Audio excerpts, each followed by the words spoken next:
Alright guys, this is Ish from Ish's Tactical Solutions, and we're going to actually talk about the grip on the M4. Let's start off with, there is a lot of different ways to grip the M4. There's a lot of ways that have evolved over the last 50, 60 years that the M4 has existed. The M4 has changed a little bit, but not a lot. The reason that I'm using my 22 LR here, M&P, is because I really don't have much on it compared to the other M4s that I have. So it would give you a better idea, even though I won't be able to show you the vertical grip. Alright, we'll start off with the new grip that people are using, which is they're coming all the way forward on the rail now, or the handguard. Actually, let's go back one. Remember, all of us do this here, is we always suck up the tang, all right, here on the back grip here, and you know, make sure you always get that sucked up and you get a good grip right there. That's all the same. This is where it differs, is up here. So we've got different ways that they're teaching us now to grab this. You come to the very end, you either got your thumb pointed toward the enemy, all right, or you got your thumb up on the top holding it like this.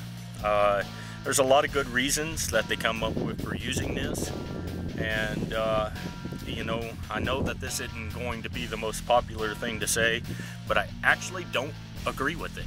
And there's you know, I'm not saying it's wrong, I just don't think that it's the best for everyone. And let me tell you why. One, they're talking about keeping the recoil down on an M4. Alright, an M4 doesn't kick anyways. It's shooting a 5.56, 223, anywhere from a 55 grain to most people up to, you know, 60 to 63 grain. I know you can get them in 70, 75 grain, but the M4 does not kick. It doesn't kick much more than this 22 LR will. So the reasoning behind having it up here to keep the weapon down and shooting really isn't justified. All right. My other problem with it is this right here. Is we were taught to always shoot from what we call our natural point of aim. Now my problem is if I've got this buttstock in here and I'm doing these grips that they're showing me, all right, I'm not in my natural point of aim. In fact, it's a little uncomfortable for me, and I even have a hard time finding the correct cheek weld. Now, with practice, you can be good at anything that you do. Don't get me wrong here. I'm just saying that it's hard to get that natural point of aim out of this right here. Alright? Now, for people that don't understand what natural point of aim is, what you do is you square up any way that you want to, alright? And use your different grips that you see. Find which one's best for you, okay? And then come up, and when you come up, have your eyes closed. Alright? And with your eyes closed, just bring it up, and you should be pointed at the target that you're wanting to shoot. That is called your natural point of aim. The reason it's called that is it's the most comfortable position for you. Alright? So for me, I find it hard to do this. The second reason that or third reason actually, that I really don't like that grip is because of body armor. The body armor, like I said, comes out to the pectorials. It's a level 4 plate. Alright, when you got all that gear on and you got that plate on, it's actually hard to get into that position with all that body armor on. For me, it's even worse. I have large arms, all right, and my body doesn't seem to extend with that plate on, and I have a real hard issue with it. In fact, you know, the correct one we showed when I was in the military is, you know, we're holding the guard, and this is a different position, the hand guard, and we find a good, comfortable position on the hand guard, and that's what we use. I can't even use that anymore.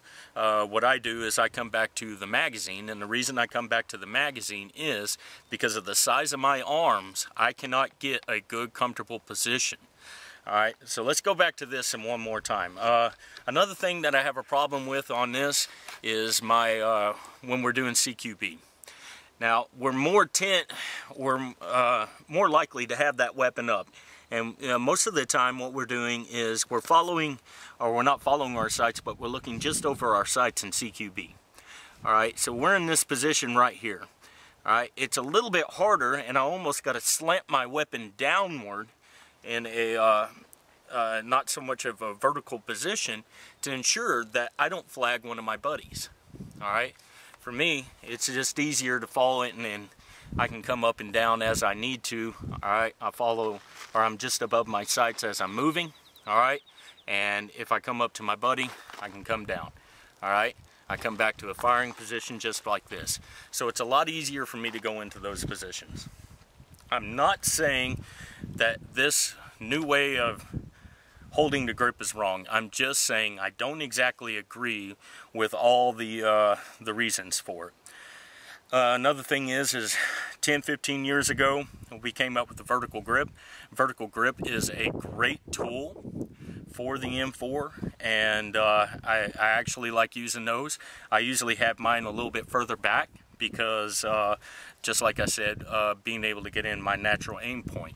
Alright, so mine would sit right about here, but this one doesn't, so I use the magazine on it. And you know, as long as you're keeping your hand clear and you don't create any problems with it, you're good to go. So we'll shoot a couple times from each position. You know, like I said, practice makes perfect. You can do whatever you want and become good at it, don't get me wrong. But this is the last thing I got to say about it is, this is the new grip, right? Coming out here. Came out, you know, in the last few years, and we're really getting into it. Are the shooters any better now than they were 10 years ago? And I'll answer that for you. No. The guys that are shooting now are no better than the guys that were shooting 10-15 years ago.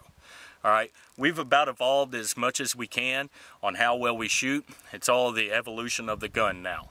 Alright, so like I said, we'll pop a few off. We'll go from with the thumb pointed toward the enemy from their position up here. Alright, like I said, not much to it. We'll put our thumb over it. Alright, and like I said, it's not a bad grip, it's just not something that I prefer because I'm not in my natural aim point. We'll go to the way that I was shown in the military, just come up in the center piece there and come up. Alright, same thing, not much to it. Now we'll go to mine that I use, and I'll show you, you know, now I only prefer that people that have big arms actually use this with their gear. If not, I would prefer you have your grip up here, alright? But we'll go to what I use all the time, alright? And there isn't much to it. Now, here's the thing. I can still rapid fire it and stay on target. Alright, I don't know if you can hear all the dings on the camera there, but hitting the target every time. So, not much to it. And that's my take on grips, guys. God, family, country, in that order. Have a good one.